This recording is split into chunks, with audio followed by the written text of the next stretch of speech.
Hello students, welcome to the science class. We are studying class 11 physics. The chapter is units and measurements. Today's topic is applications of dimensional analysis. Now we have already started this topic and in total there were three different applications of dimensional analysis. Out of that the first one was we obtained a relationship between units of physical quantity in two different system of units. In that we have learned or we have converted and we have related the unit of work, like 1 joule was equal to 10 raised to 7 erg. So we related MK system and CGS system. Clear? Second, we verified the dimensional consistency of an equation connecting different physical quantities. So in this video we are going for the third and the last application of dimensional analysis, and that is to obtain the relation for a physical quantity in terms of other physical quantities. So basically what we are doing, we will be deriving an expression, right? It is just like formula in which there are more than one physical quantities. One will be dependent on many other physical quantities, and let us derive a relation how they are related, right? So at the end of this application or at the end of this derivation, we will get an expression or formula connecting different physical quantities.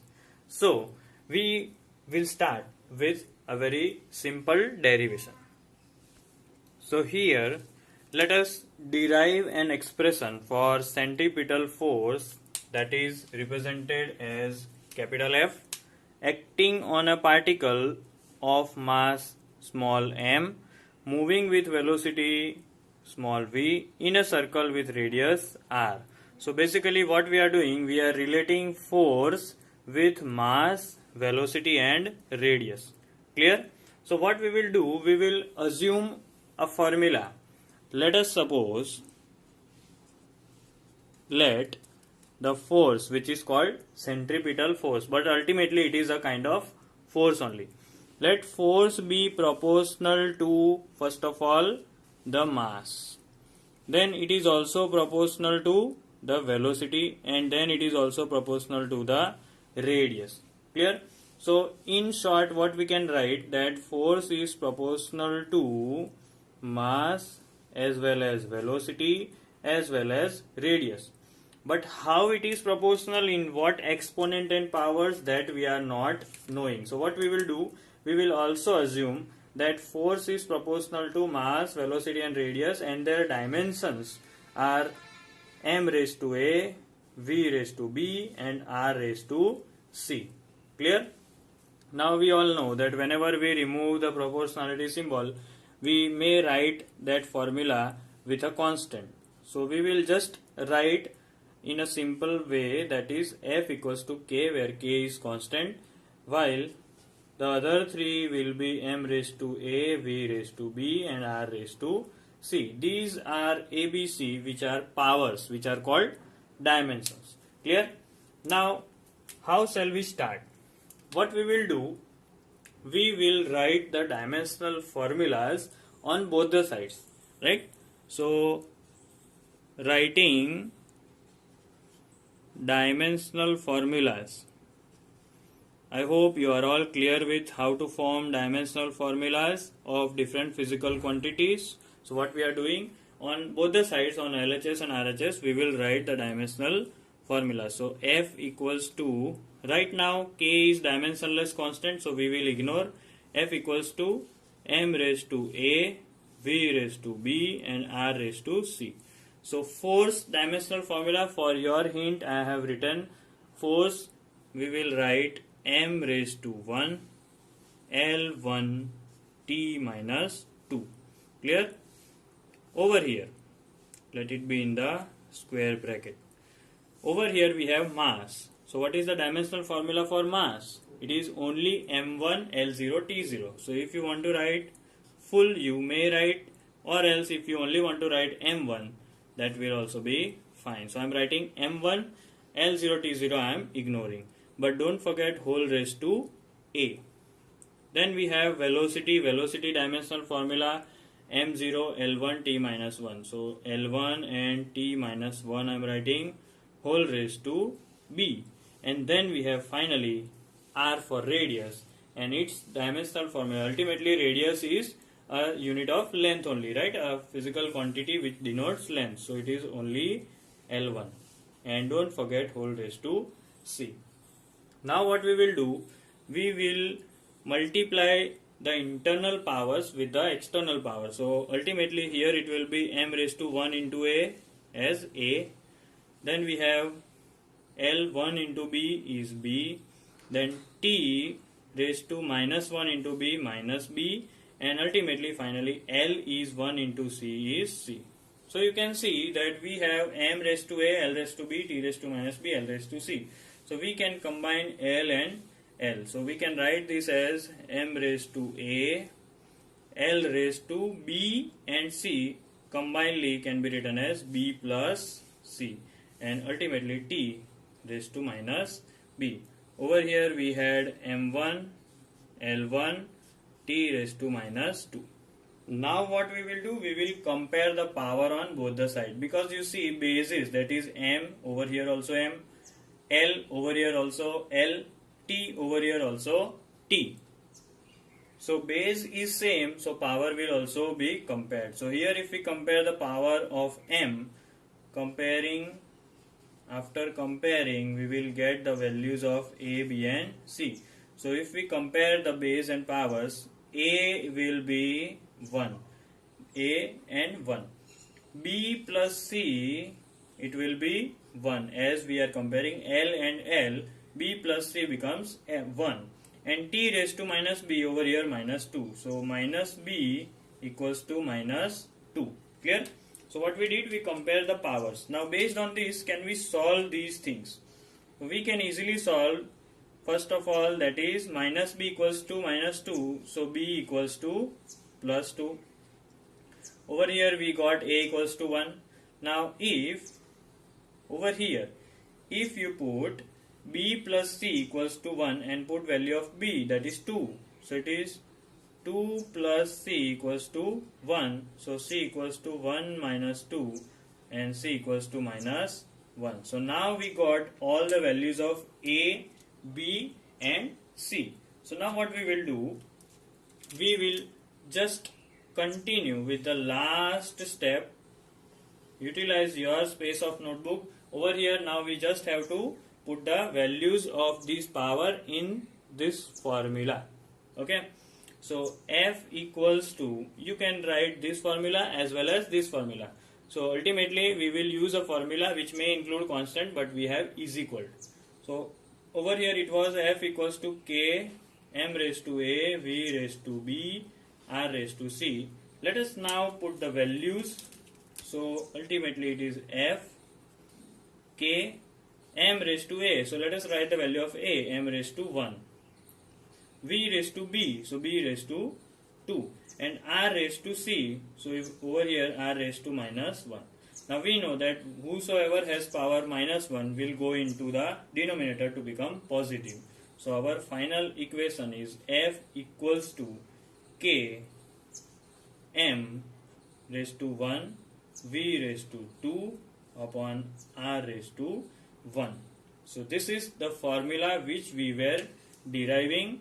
F equals to k mv square upon r, where F is the centripetal force, k is the constant, m is the mass, v is the velocity and r is the radius. So we have derived F equals to k mv square upon r. Now let us take one more example. Let us derive one more formula. Here let us derive an expression of periodic time t of a simple pendulum which depend on the length L and mass m of the bob and gravitational acceleration g. So basically what we are doing, we are relating periodic time, that is time, with length, mass and gravitational acceleration g. So let us assume our first step will be, suppose the periodic time t is proportional to mass m, the dimensions let us assume a, then again it is proportional to the length L. Let us assume that the dimension is B, and also gravitational acceleration, that is C. So we can write that periodic time T is proportional to m raised to A, L raised to B, and G raised to C. Clear? If we take the constant, it will be periodic time T is equal to K m raised to A, L raised to B, G raised to C. So this is the final formula in which we will put the value. Now, writing about the dimensional formulas for both the sides. So here it will be, next step, writing dimensional formula on both sides.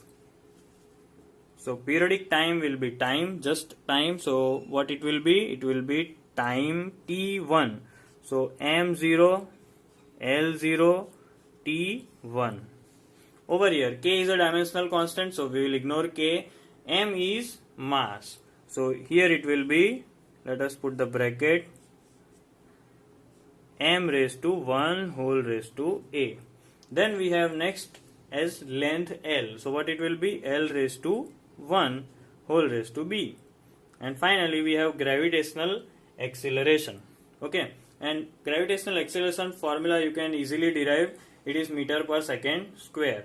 So ultimately it is m0 L1 meter per second square. So T raised to minus 2 whole raised to C. Okay.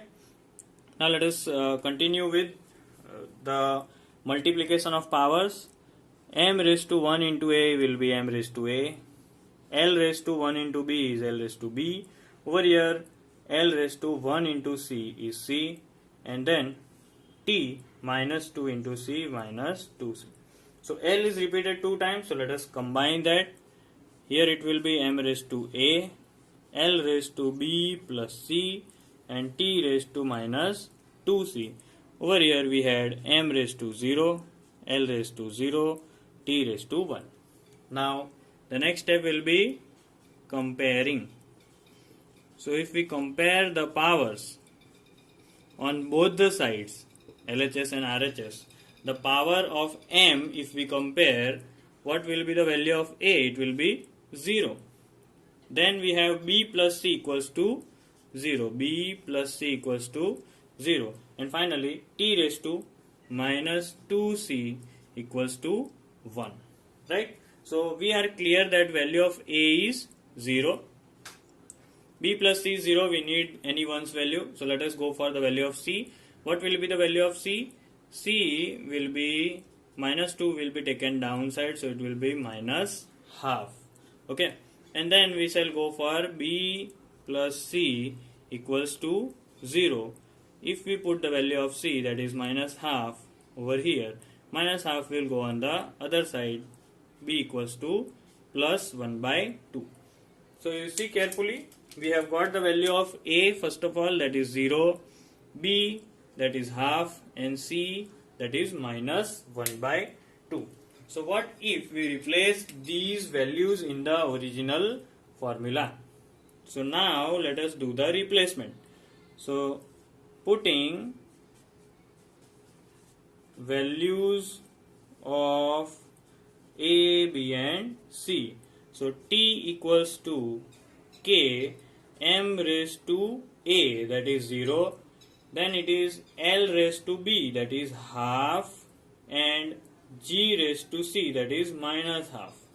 Okay.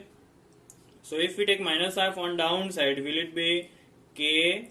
Now what will be m raised to 0? Anything raised to 0 becomes 1. So here m raised to 0 will become 1. So we will ignore that. Here L raised to half, and here G raised to plus half. Minus half goes down, becomes plus half. Now we all know that what is raised to half, that becomes root. So here we can write T equals to K under root L by G. Why under root? Because half raised to half is common. So we can take both L by G inside the root. So this is the formula that we got, T equals to K under root L by G. Now one thing that we are expanding, that the value of k is to be found experimentally, that is 2 pi. So ultimately our final formula can also be t equals to 2 pi under root L by G. So this is our final expression that we have derived. That was for periodic time, and now you can see it depends on many different physical quantities like length, mass and gravitational acceleration. Moving on to the last theory topic of this whole chapter. By this we shall finish all the theory part of this chapter, that is limitations of dimensional analysis. Even though dimensional analysis is very much important, we have seen all the type of applications, but it has some limitations. One by one, let us see all those limitations. First is, this method doesn't give any information about dimensionless constant.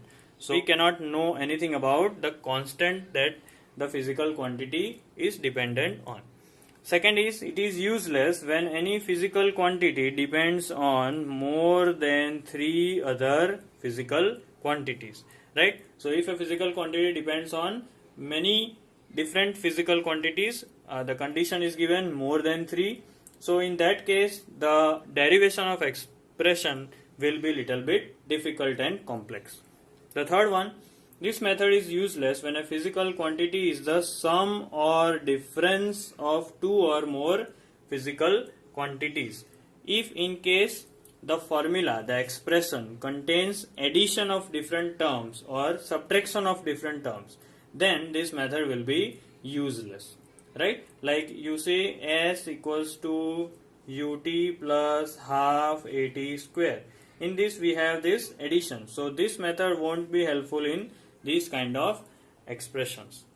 Fourth point, this method isn't useful in case of relations involving trigonometric, logarithmic or exponential functions. So if any formula contains some sine, cos, theta, trigonometry or log, then this method won't be useful for deriving the physical relation.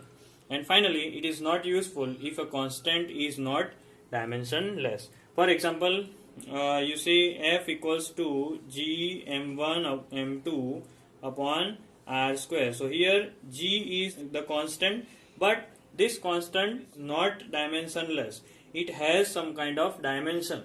So whether to use it in the dimensional analysis or not, that will be a problem. So this method is not useful if a constant is not dimensionless. Clear? So these are the 5 different limitations of dimensional analysis.